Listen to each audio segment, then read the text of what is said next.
Episode 7। Satoru वापस 1988 में चला जाता है और प्रॉमिस करता है कि इस बार वो कायो को बचाकर ही दम लेगा। उसे फिर केनिया अपनी दी हुई किताब वापस मांगता है, लेकिन सातोरू को याद ही नहीं कि उसने बुक कब बोरो की थी। घर आके अपनी माँ को देख के सातोरू खुशी के मारे रोने लगता है।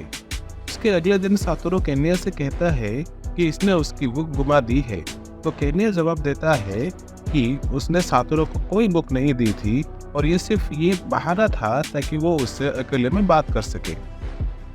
वो फिर सातोरू से कहता है कि वो एक डिफरेंट पर्सन बन गया है जो एक्चुअली में दूसरों की मदद करना चाहता है, और असल में वो है कौन। तो सातोरू जवाब देता है कि वो एक सुपर हीरो है। ये सुन के दोनों हंसते हैं और केनिया कहता है कि अगर फ्यूचर में इसको हेल्प चाहिए तो ये हमेशा इसके साथ है। के बाद सातोरू यूकी के घर जाता है एक एलिबाई प्लान करने के लिए। उस रात कायो और सातोरू का बर्थडे सेलिब्रेट होता है सातोरू के घर में, लेकिन पार्टी के बीच सातोरू बाहर जाता है और यूकी के साइड वाले घर में एक पत्थर फेंक देता है ताकि वो पुलिस बुला ले और ये प्रूफ हो जाए कि उस रात यूकी अपने घर में ही था। वो करने के बाद सातोरू कायो की माँ अकेमी को सीढ़ियों से धकेलने ही वाला होता है, तभी केनिया आके उसे रोक देता है और कहता है कि वो कोई और तरकीब निकाले, और सातोरू ना चाहते हुए भी हाँ बोल देता है। वापस आके वो कायो को घर छोड़ने जाता है, लेकिन रास्ते में उसे किडनैप करने की परमिशन मांगता है और कायो खुशी से मान जाती है। वो और केनिया फिर उसे उनके स्कूल के अबैंडन्ड बस में रखते हैं और हर रोज सातोरू चुपके से अपना टिफिन कायो को लाके दे देता है। यह स्कूल में सारे लोग परेशान है कि कायो बिना नोटिस के इतने दिन स्कूल क्यों नहीं आ रही।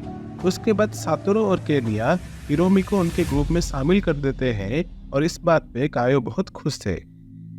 वो फिर कहते हैं कि कायो को किडनैप हुए 3 दिन हो गए हैं और शायद अगले दिन उसकी माँ पुलिस के पास जरूर फोन करेगी।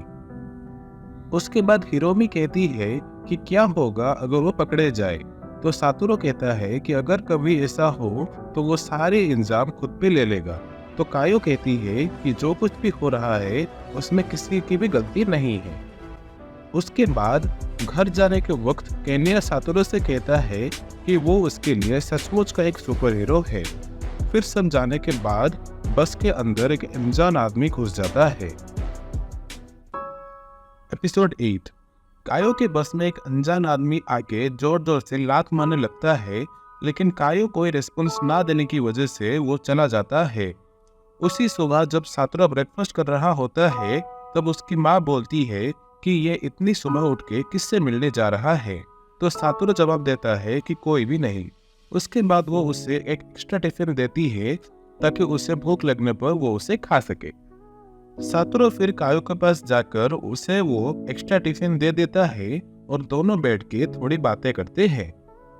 उसके बाद सातोरू स्कूल चला जाता है और कायो देखती है कि उस टिफिन में एक लेटर है जिसमें लिखा है कि मैंने अपने बेटे की सारी फेवरेट चीजें डाल दी है। स्कूल जाने के रास्ते में वो आया को भी देखता है, लेकिन जल्दी जल्दी में वो ये चीज नोटिस नहीं करता। स्कूल में सारे परेशान है कि कायो बिना नोटिस के इतने दिन एब्सेंट क्यों है। तो सातोरू फिर उनके क्लास टीचर यासिरो को कायो का पता लगाने के लिए कहता है, तो वो कहते हैं कि उन्होंने कायो के घर कॉल किया था, लेकिन किसी ने जवाब नहीं दिया। वो फिर उस रात चाइल्ड प्रोटेक्टिव सर्विस के लोगों के साथ कायो के घर जाते हैं, लेकिन वहाँ कोई दरवाजा नहीं खोलता, और जब वो अंदर जाते हैं तो ऐसा लगता है कि कोई वहाँ था, लेकिन वो उनको देख के वहाँ से भाग गया। सातोरू और केनिया ये सब जाके कायो को बताते हैं और दोनों दुखी हैं क्योंकि बहुत जल्द कायो को सीपीएस वाले ले जाएंगे इनसे बहुत दूर। लेकिन कायो कहती है कि इनको खुश होना चाहिए क्योंकि अब वो सेफ रहेगी, और ये कहकर वो सातोरू को उसका बर्थडे प्रेजेंट दे देती है। वो उसके बाद सातोरू को उसके साथ रात बिताने के लिए कहती है, और ये सुन के केनिया और हिरोमी चौंक जाते हैं।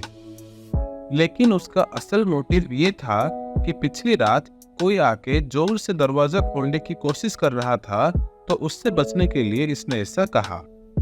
वो फिर देखते हैं कि बस में एक बैग है, और जब वो बैग खोलते हैं तो देखते हैं कि वहाँ किडनैपिंग का सारा सामान भरा हुआ है।